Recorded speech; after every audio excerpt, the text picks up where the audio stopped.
బావులు బోర్లు వేసుకొని వ్యవసాయం చేస్తున్నటువంటి పరిస్థితులలో చంద్రబాబు నాయుడు ముఖ్యమంత్రిగా ఉన్నటువంటి సమయంలో మళ్ళొక్కసారి కరెంటు బిల్లులు పెంచుతామని ప్రభుత్వం ప్రకటించిన తర్వాత దాన్ని తీవ్రంగా వ్యతిరేకించినటువంటి నాయకుడే కేసీఆర్ గారు. ఎందుకనంటే ఇప్పటికే నీళ్లు లేక కరెంటు రాక వ్యవసాయాలు సాగక తల్లడిల్లుతున్నటువంటి తెలంగాణలో తిరిగి మీరు కరెంటు బిల్లులు పెంచడం అంటే రైతుల నడ్డి మీద కొట్టడం తప్ప ఇంకోటి కాదు. కాబట్టి దీన్ని తక్షణమే వెనక్కి తీసుకోవాలని డిమాండ్ చేస్తూ ఆనాడు నిరసన వ్యక్తం చేసినటువంటి నాయకుడు కేసీఆర్ గారు.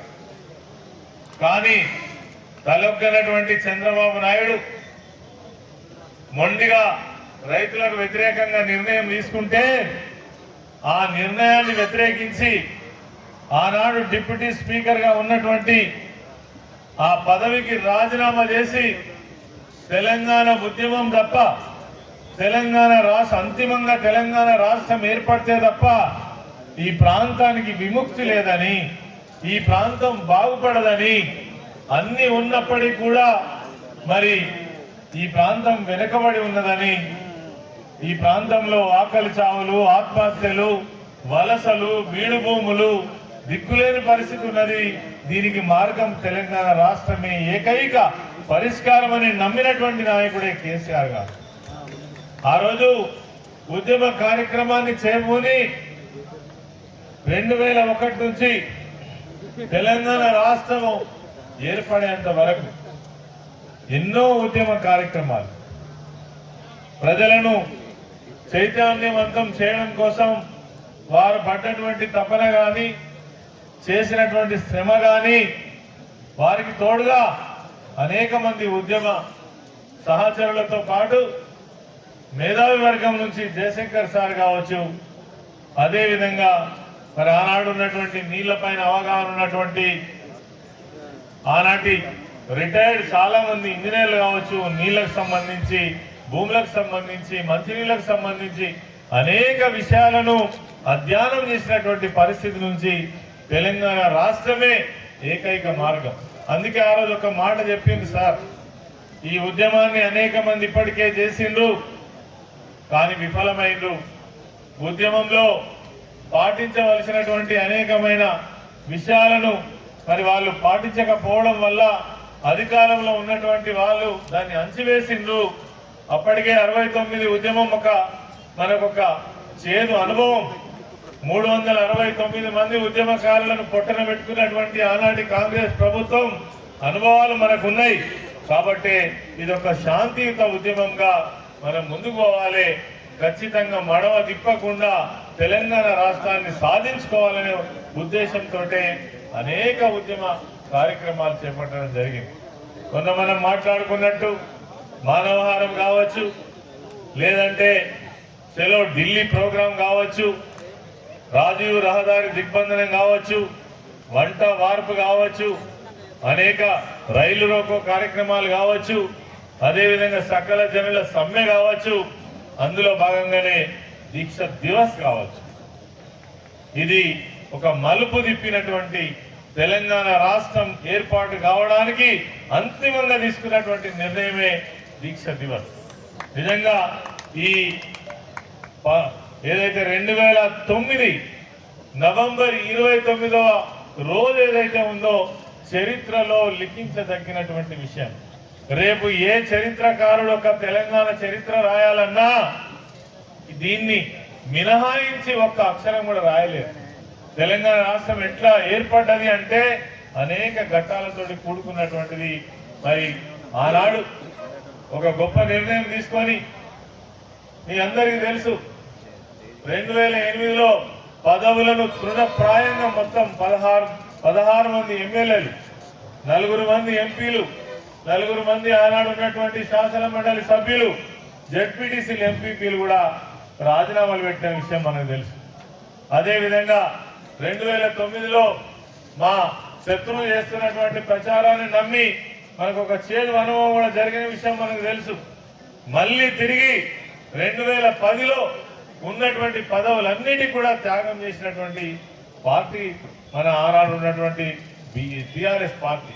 అదే కాకుండా రకరకాలుగా అవాక్కులు చెవాకులు వేరు ఎక్కడున్నదా తెలంగాణ, ఎవరు అడుగుతున్నా తెలంగాణ, కేసీఆర్ తప్ప ఎవరైనా తెలంగాణ అడుగుతున్నా అని మాట్లాడినటువంటి మాటలకు సమాధానంగానే ఆనాడు వారు పార్లమెంట్ సభ్యులుగా ఉండి 2006లో మరి చూద్దామా తెలంగాణ ప్రజల యొక్క అభిప్రాయం తెలుసుకుందామా, మీకు దమ్ము ధైర్యం ఉంటే రాండి, ప్రజలకు నేను రాజీనామా చేస్తున్నా, మీకు ధైర్యం ఉంటే మీరు కూడా రాజీనామా చేసి కరీంనగర్ గడ్డ మీద ఈ పార్లమెంట్ స్థానంలో ప్రజల యొక్క అభిప్రాయం కనుక్కుందామని రాజీనామా చేస్తే ఆనాడు ఎక్కడెక్కడి నుంచో వచ్చినటువంటి ఉద్యమ బిడ్డలు ఒక్క పైసా ఖర్చు లేకుండా ఆనాడు ఉన్నటువంటి వైఎస్ రాజశేఖర రెడ్డి ప్రభుత్వం 100 కోట్లు ఖర్చు పెట్టి మరి గ్రామాలలో మరి ఎన్ని రకాల ప్రలోభాలు పెట్టినా 2 లక్షల పైసలకు మెజారిటీ తోటి గెలిపించినటువంటి ఒక ఉద్యమ ఘట్టం 2006 మరి అని మనం ఒక మాట చెప్పుకోవచ్చు. ఇట్లా చెప్పుకుంటూ పోతే అనేక విషయాలు. ఇలా తెలంగాణ వచ్చింది అంటే ఏదో ఆషామాషిగా వచ్చింది కాదు. ఆంధ్ర ప్రాంతకుల యొక్క బలం ముందు, వాళ్ళ ఆర్థిక బలం ముందు, వాళ్ళ రాజకీయ శక్తి ముందు, వాళ్ళ చతురత ముందు వాస్తవంగా మనను ఎన్నో సంవత్సరాలు ఆడుకున్నారు. వాళ్ళు మన ఆత్మ గౌరవంతో ఆడుకున్నారు. మా నిధులు మనకు రాకుండా చేసిండ్రు, మన ఉద్యోగాలు మనకు రాకుండా చేసిండ్రు. కనీసం మరి మనను మనుషుల్లా కూడా ట్రీట్ చేయనటువంటి పరిస్థితి. తెలంగాణ అంటేనా ఓహో తెలంగాణనా అనుకున్న కరెంటు తెచ్చుకోగలిగినాం. నల్గొండ జిల్లాలో ఫ్లోరైడ్ మహమ్మారిని పారదోలగలిగినాం. అందుకే గ్రామాలలో ఉన్నటువంటి పేదరికాన్ని బీదరికాన్ని కూడగొట్టడం కోసం అనేక రకాల సంక్షేమ కార్యక్రమాలను తీసుకువచ్చి వాళ్ళకు ఆసరగా నిలవగలిగినాం. అన్ని వర్గాలను ఆదుకోగలిగినాం. ఇలా మన మీద తప్పుడు ప్రచారాలు చేసిండ్రు, రాష్ట్రంలో ఉద్యోగాలు ఇవ్వలేదని. రేపు పెద్దపల్లికి కూడా 4వ తారీఖు వచ్చి 1200 మందికి ఉద్యోగ నియామక పత్రాలు ఇవ్వడానికి వస్తుంది పెద్ద మనిషి. 2,22,000 ఉద్యోగాలు ఇచ్చి దేశంలోనే ఇంత పెద్ద మొత్తంలో ప్రభుత్వ ఉద్యోగాలు ఇచ్చినటువంటి ప్రభుత్వం కూడా ఏది లేదు. కానీ మనం చెప్పుకోలే, తలగబడి పనిచేసుకుంటా పోయినాం, మంగబడి పనిచేసుకుంటా పోయినాం. కేసీఆర్ గారు వెను తిరగకుండా ఆనాడు 60 సంవత్సరాలలో అనుభవించినటువంటి ఏ పరిస్థితి మళ్ళీ దాపురించొద్దు, తెలంగాణ రాష్ట్రం అంటేనే గొప్పగా ఉండాలనే ఆలోచనతోటి ముందుకు సాగినటువంటి మనందరికీ కూడా తెలుసు. కాబట్టి మనం చేసింది చెప్పుకోలేకపోయినాం. ఈరోజు ఈ ప్రభుత్వం వచ్చిన తర్వాత ఈ అస్తవ్యస్త పరిపాలన, ఇంకా పెద్దరికాలు బాగానే చెప్తున్నారు. మేము ఈ సంవత్సరం 1,55,00,000 మెట్రిక్ టన్నుల వడ్లు పండించినామని చెప్తున్నారు. ఎట్లా పండించినాం? నీళ్ళు ఏడికెళ్ళి వచ్చినాయి, కరెంట్ ఏడికెళ్ళి వచ్చింది, సౌకర్యాలు ఏడికెళ్ళి అయినాయి, కాలువలు, చెక్ డ్యాములు, చెరువులు, కుంటలు మరమ్మతులు చేసిన వాళ్ళు ఎవరు? నువ్వు ఏం చేసినావని పంటలు పండినాయి అంటే ఒక అర్థం పర్థం లేనటువంటి వ్యవస్థను నడుపుతున్నారు. మన 50,000 ఉద్యోగాలకు నియామక పత్రాలు ఇచ్చిండ్రు, సంబరపడ్డారు. నిజంగానే వాళ్ళు ఇచ్చినాయి నా ఉద్యోగాలు? ఒక్క నోటిఫికేషన్ అన్న వచ్చిందా? ఇప్పటి వరకు రాలే. మరి ఇవన్నీ కూడా ప్రజలు నిశ్చితంగా గమనిస్తున్నారు, అన్ని విషయాలు తెలుసుకుంటున్నారు. ఒకటే మాట, ఇప్పటికీ సమయం బాగైంది. ఇక్కడికి వచ్చిన నాయకుల